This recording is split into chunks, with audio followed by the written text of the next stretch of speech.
कि सैया जाड़ा में सैया जाड़ा में अरे गवना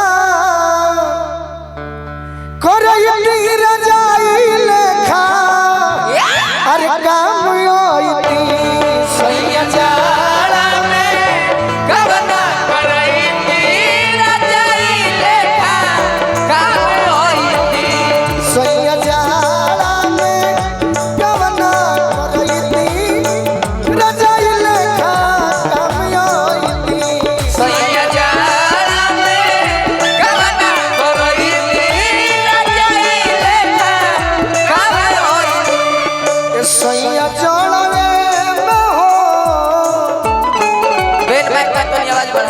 सैया जाड़ा में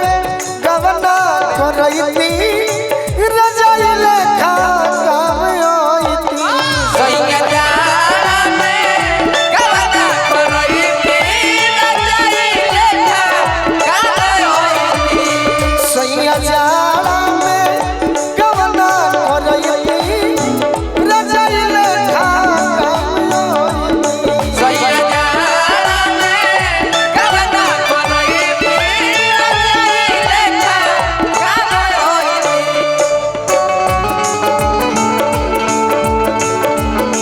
बड़ा दुख देता तेरे लगन में बड़ा दुख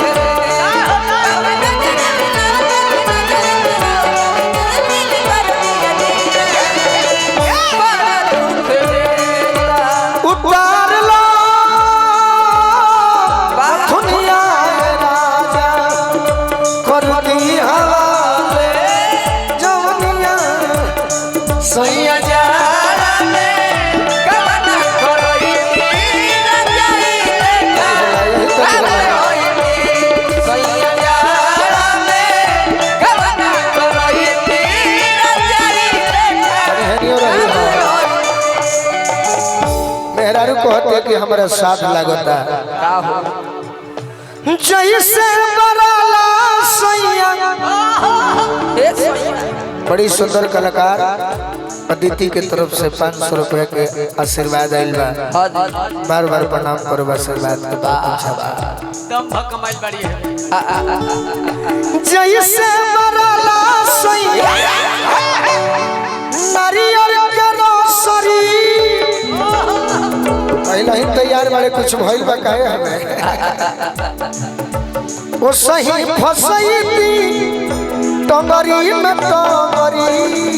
ओ सही फसाई तमरे में तमरे ओ सही फसाई तमरे में तमरे एगो भोजपुरी में शब्द कहल जाला कि ढेर अगर लड़की तरह से लागे हां जी तना लड़का कहले सकी खाई का रे सही बात ये खाई अतना मत लागो है घरे हम साधु हो गइल बानी साफ साफ कोनो लड़की से बोलत नहीं की ना ना तो बड़ी शिकायत करत रे यूट्यूब बोला तनी मनी सट जा तनी तो लिख देता रे सखिए देखिए ये देखिए गोलू राजा डांसरों को भी रेल दिए रेल हम अब चाहत नहीं की ना लागो मत दूरे दूरे रहो हां जी जैसे बराला सैया नारियल के रोसरी वो सही फसैती टंगरी में टंगरी ओ सही फसाई तमरे में तमरे ओ सही फसाई तमरे में तमरे कहते कि हमारा साथ लागत है राजा जी का हो ओ कवरिया में ओ कवरिया में धई के सुतैती रजाई लेखा काम आईती ओ कवारी में भाई के सुनई दी रजाई लेखा काम आईती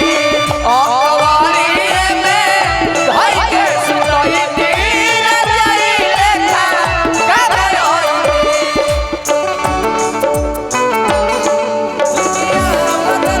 मैं तेरा दुनिया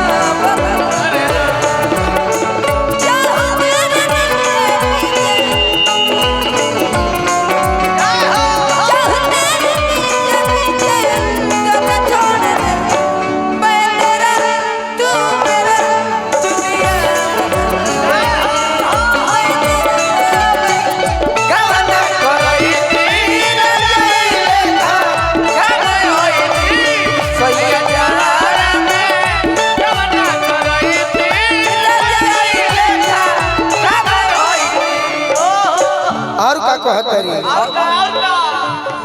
हितरा सदव के रामविलास भैया बानी बहुत बहुत सुंदर और व्यवहार माई के कृपा बना रहो रोरा घर में कोनो चीज के दिक्कत मत होखे और आज सजन से हमने के आवे के मौका मिलल माई के कृपा बना रहो रोरा धन में गुलर के फूल पर रहो हितरा सदव के जवनिया के आगी बिना जोड़ीदार सैया जड़ा नहीं भागी बिना जोड़ीदार जड़ा नहीं भागी बिना जोड़ीदार जड़ा नहीं भागी रोज घर में हो रोज घर ही में पोरसी तपैती रजाई लेखा रोज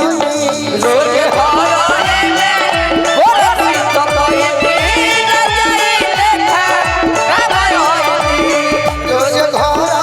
में पोरसी तपैती रजाई लेखा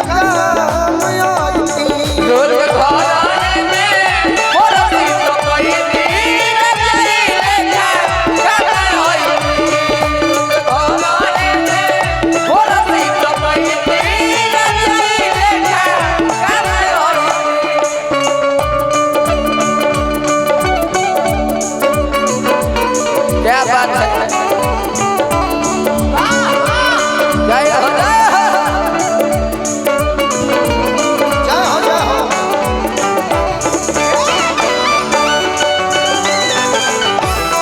ये बोलो भैया रोज घराने में पोरसी तपैती रजाई लेखा कामर होइती रोज घराही वाह आज तो पानी ना इतना छुअत अच्छा रहेगा